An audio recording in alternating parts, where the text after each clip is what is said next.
திட்டத்தை அறிவித்திருக்கிறீர்கள். அடுத்த 2 ஆண்டுகளில் 20 லட்சம் கல்லூரி மாணவர்களுக்கு கைக்கணினி அல்லது மடிக்கணினி வழங்கப்படும் என்று சொல்லியிருக்கிறீர்கள்.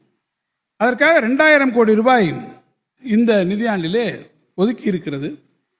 இதை வைத்து கூட்டி கணக்கு, ஒரு கூட்டல் கணக்கு போட்டு பார்த்தால் ஒரு லேப்டாப்பிற்கு 10,000 ரூபாய் தான் அது வருகிறது. இந்த 10,000 ரூபாயில் எத்தகைய ஒரு தரமான கணினியை வழங்க முடியும் என்று அவர்கள் ஒரு மனக்கணக்கை போட்டு இங்கே அவர்கள் பேசினார்கள். நான் அவர்களுக்கு சொல்லிக்கொள்ள விரும்புவதெல்லாம், இந்த திட்டம் அறிவிக்கின்ற போது அடுத்த 2 ஆண்டுகளில் 20 லட்சம் மாணவர்கள் என்று சொன்னால் அதற்கு முதல் கட்டமாக இந்த ஆண்டு 2000 கோடி ரூபாய் நாங்கள் ஒதுக்கி இருக்கிறோம். அப்படி என்றால் அடுத்த ஆண்டு வருகிற போது மேலும் அதற்கு 2000 கோடி ரூபாய் ஒதுக்குகிற போது இப்போது நீங்கள் அந்த கணக்கை கூட்டி வெளித்து பார்ப்பீர்கள் என்று சொன்னால் அந்த கணக்கில் உங்களுக்கு வரும்.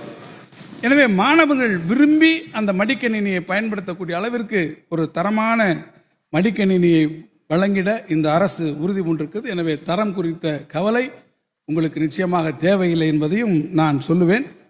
எனவே சராசரியாக எடுத்துக்கொண்டால் ஒரு மடிக்கணினி 20,000 ரூபாய் அளவில் இருக்கும் என்கின்ற வகையில் எதிர்பார்த்து இந்த வருடம் 2,000 கோடி ரூபாய் அதற்கு முதற்கட்டமாக நிதி ஒதுக்கப்பட்டிருக்கிறது. திறந்த வெளி ஒப்பந்தங்கள் அதற்கு கோரப்பட்டு முடிவு செய்த பிறகு அதற்கு பிறகு தெரிய வரக்கூடிய விலைக்கேற்ப இதற்கான நிதி ஒதுக்குங்கள் மாறக்கூடிய வாய்ப்பு இருக்கிறது.